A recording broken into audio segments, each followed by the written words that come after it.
Selamat datang di channel Pemuja Malam. Jangan lupa like, share, and subscribe ya. Terima kasih.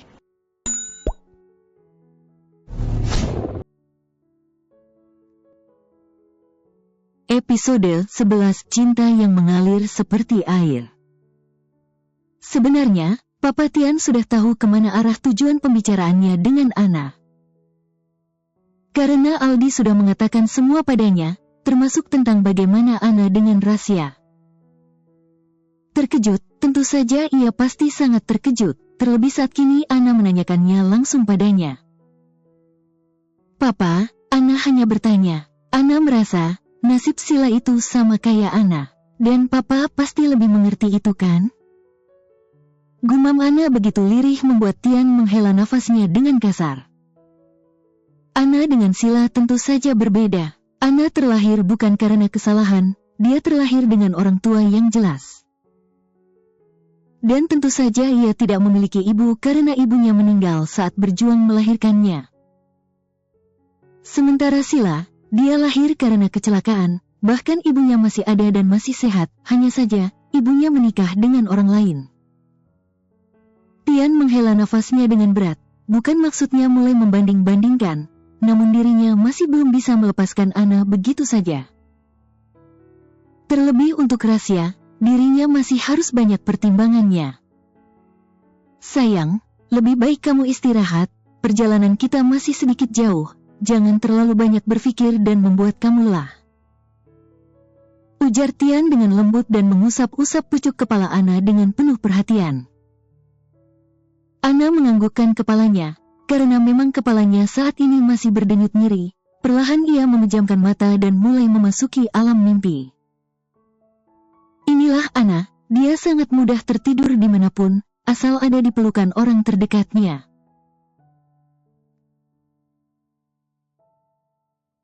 Sayang, kamu belum tidur Hem? Tanya Rasya saat mendapati putrinya masih terjaga. Yah, anak kecil itu masih duduk di lantai dengan beralaskan sajadah, namun mukenanya sudah ia lepas hanya tinggal bawahan saja. Ayah, setiap malam, Sila selalu berdoa sama Allah. Sila meminta agar Allah mengirimkan bunda untuk Sila. Kata guru agama Sila, kalau kita rajin sholat dan berdoa, maka doa kita akan dikabulkan sama Allah. Dan sekarang, Sila lagi berdoa lagi supaya Tante Forzen yang jadi bundanya Sila. Ujar anak kecil yang hampir berumur 7 tahun itu dengan polos dan begitu teduh. Sayang, maafin ayah.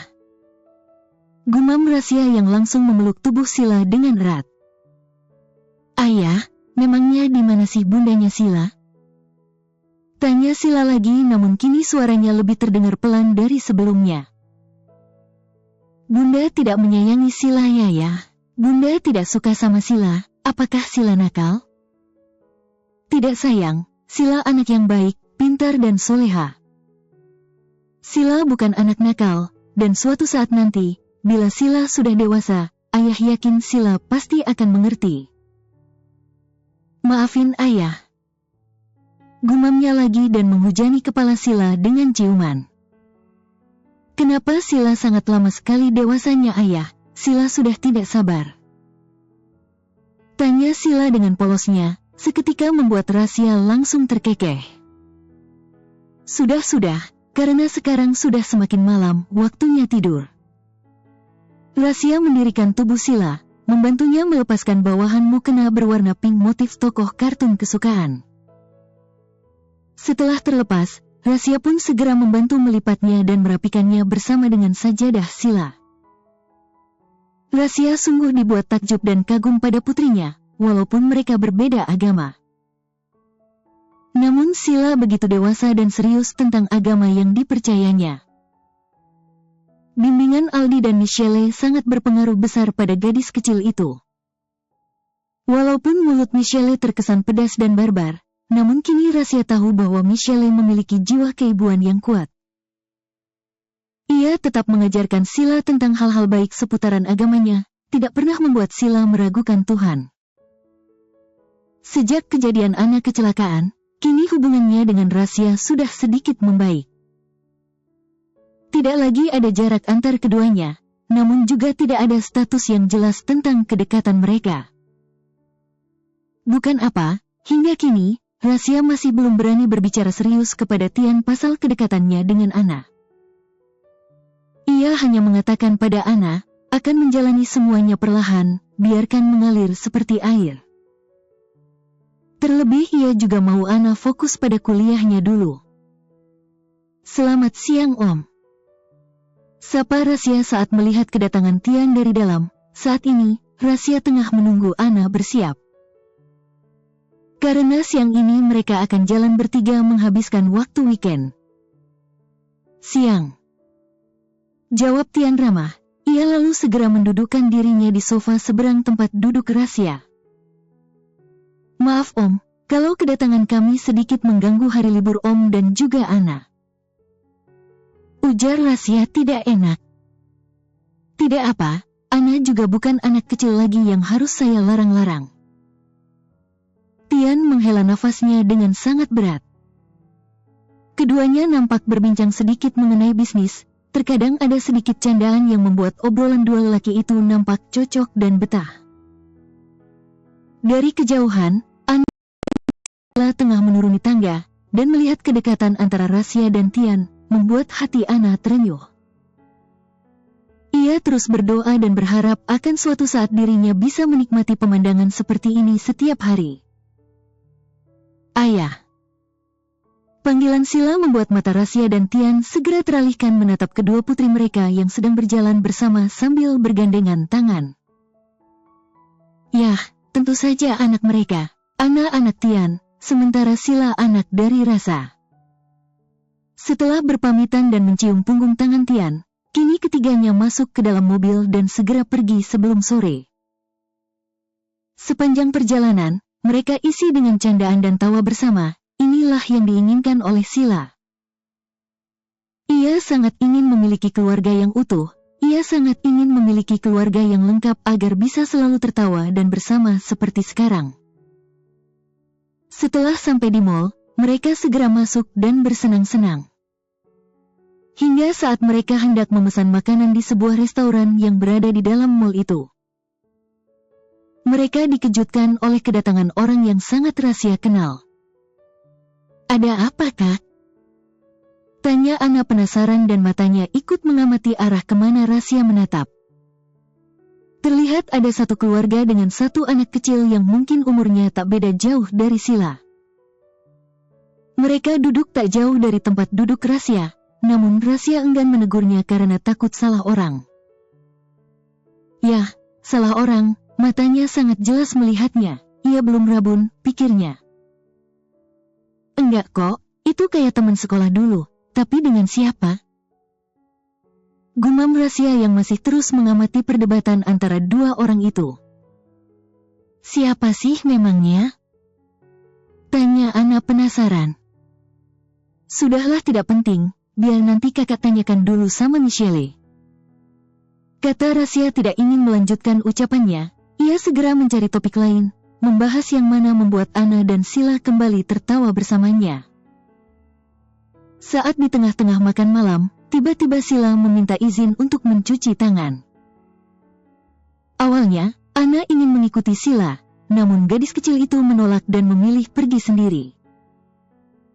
Karena tempat cuci tangan itu tidak terlalu jauh dari meja makannya. Ih! Seru Sila langsung menjauhkan diri saat seorang anak laki-laki tampak mencuci tangannya dengan kesal hingga membuat baju yang dikenakan Sila menjadi basah. Hati-hati! Cetus Sila dengan kesal, seketika menyadarkan anak kecil laki-laki itu. Maaf, aku tidak sengaja, aku hanya sedikit kesal. Keluh anak laki-laki itu dengan penuh penyesalan, namun Sila hanya membalasnya dengan senyuman. Aku hanya sedikit kesal dengan omku, sekali lagi maafkan aku. Ya sudah, aku memaafkanmu. Jawab Sila tersenyum begitu teduh. Semudah itu? Tanya anak laki-laki mengerjapkan matanya beberapa kali. Memaafkan kan memang mudah, apalagi kalau kamu bersungguh-sungguh saat meminta maaf. Itulah yang diajarkan oleh papaku. Aku sungguh meminta maaf kok, dan ini sebagai tanda permintaan maaf aku. Kata anak laki-laki itu memberikan sebuah sapu tangan berwarna biru sedikit gelap dan kepada Sila. Bagus sekali. Gumam Sila saat tangannya mengusap jahitan nama yang begitu tersusun rapi di ujung sapu tangan itu. Itu, buatan mama aku. Simpan ya, Dada. Ucap anak laki-laki itu lalu ia segera berlari dan kembali bersama om dan tantenya. Sayang, kenapa baju kamu basah? Rasia yang melihat Sila kembali dengan keadaan pakaian basah, langsung beranjak dan menyambut kedatangan Sila. Tadi gak sengaja kena air, ayah. Jawabnya polos sambil mendudukkan diri di kursi. Sila, di mana-mana, basah pasti kena air. Ralat Ana terkekeh. Oh iya, hihihi. Sila ikut terkekeh sendiri setelah memikirkan ucapannya. Ya sudah, abis ini kita beli pakaian, ayah gak mau kamu sakit nanti. Kata Rasia dan dibalas anggukan oleh Sila. Setelah menyelesaikan makan malamnya, mereka bertiga melanjutkan jalan mencari pakaian untuk Sila. Sejak tadi, mata Ana terusik melihat satu set pakaian couple untuk satu keluarga. Di mana pakaian itu terdiri dari 2 orang tua dan juga 2 anak laki-laki dan perempuan. Ia berdoa dan berharap semoga kelak ia bisa memiliki pakaian itu dan memakainya bersama Rasia, Sila juga anaknya. Dan hanya membayangkan seperti itu, bisa membuat wajahnya merona dan terasa panas, sampai membuatnya langsung mengusap kedua pipinya. Kamu kenapa? Tanya Rasia mengerutkan dahinya saat melihat gelagat Ana sedikit aneh. Hah, enggak kok, gak apa-apa hehe. Jawab Ana menyengir polos. Bagaimana, apakah sudah dapat baju Sila? Tanya Ana yang masih sedikit gugup. Sudah, dan dia sedang mencobanya. Kata Rasia masih dengan menatap wajah Ana yang terlihat semakin memerah bak kepiting rebus. Oh. Ana hanya berohlia dan memalingkan wajahnya agar Rasia tak terus memperhatikannya. Karena kini jantungnya sudah semakin tak menentu, ia semakin takut bila jantungnya meledak karena terlalu kencang bekerja keras. Baiklah, bisakah aku menitipkan Sila sebentar? Kakak mau kemana? Tanya Ana langsung menatap Rasia. Aku ingin ke toilet, hanya sebentar. Jawabnya sambil matanya terus menelisik ke arah sekitar. Oh, baiklah. Tapi jangan lama-lama, ini sudah malam. Kata Ana, dan Rasia pun segera berlalu pergi. Ana langsung menghela nafas dan kembali berkhayal sambil menatap pakaian couple keluarga yang begitu menarik perhatiannya.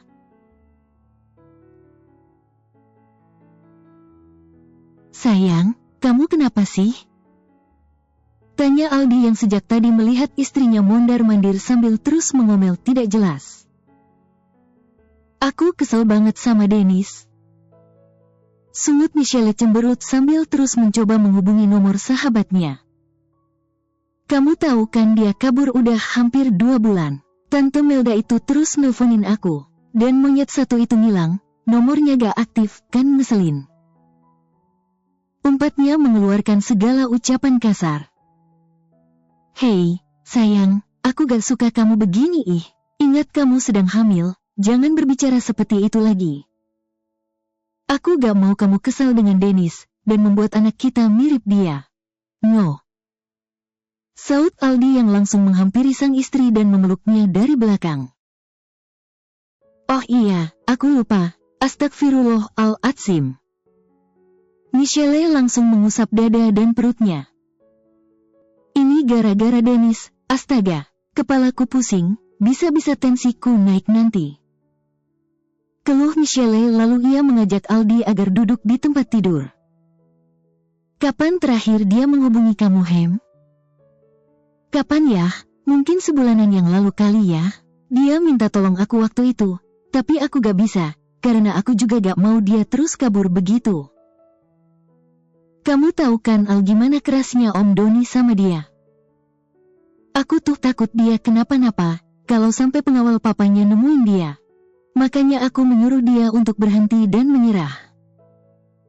Jelas Michelle disertai helaan nafas dalam. Lagi pula, perjodohan tidak semengerikan itu. Kamu lihat sendiri kan bagaimana Om Vino begitu memuja Renata. Mereka juga berawal dari perjodohan. Imbuhnya. Sudahlah, biarkan saja. Aku mau kamu fokus sama kandungan kamu aja. Jangan pedulikan masalah orang lain, cukup doakan yang terbaik untuk mereka. Tapi aku sedih Al, kenapa sekarang mereka pada menjauh? Rara menghilang entah kemana, gara-gara singa sialan itu. Renata. Michelle kembali menghela nafasnya dengan berat. Dan Dennis, sekarang begitu juga. Astaga, kenapa aku punya sahabat gak ada yang benar? Hanya aku aja yang paling alim dan benar. Imbuhnya dengan penuh kekesalan. Aldi hanya diam, tidak menimpali karena takut melakukan kesalahan. Walau dalam hati sebenarnya ia sangat ingin mengatakan bahwa istrinya itu tak ada bedanya dengan ketiga sahabatnya. Bahkan, bisa dikatakan istrinya lah biang utama di balik sifat sahabatnya. Benar kan, Michelle lah bosnya di geng itu.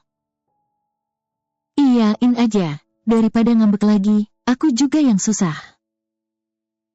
Gumam Aldi dalam hati.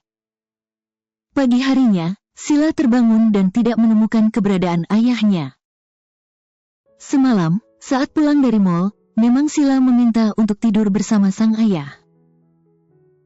Karena ia sudah terlalu lama tidak tidur bersama ayahnya lagi, dan entah mengapa ia sangat merindukan itu. Ayah. Panggil Sila mengucek matanya dan turun dari tempat tidur mencari keberadaan ayahnya. Sila mendengar suara gemericik air dari kamar mandi, ia langsung tahu bahwa ayahnya tengah mandi. Ia pun hendak pergi keluar dan kembali ke kamarnya. Namun, sebuah paper bag berwarna nude di atas meja membuat rasa penasarannya membuncah. Ayah sedang mandi? Teriak Sila di depan pintu kamar mandi. Iya sayang, kamu sudah bangun? Tanya Rasya juga berteriak dari dalam kamar mandi, namun kini ia sudah mematikan suara air showernya. Ayah masih lama gak? Tanya Sila lagi, ia ingin tahu bila ayahnya masih lama, maka ia memiliki kesempatan untuk membuka bungkus itu. Iya sayang, maaf ya, kamu mandi juga Gih, kembali ke kamar kamu, nanti kita sarapan bersama. Ujar Rasya. Dan Sila pun menjawabnya dengan iya. Setelah ia kembali mendengar suara gemercik air lagi, ia pun segera menghampiri meja dan membuka bingkisan tersebut.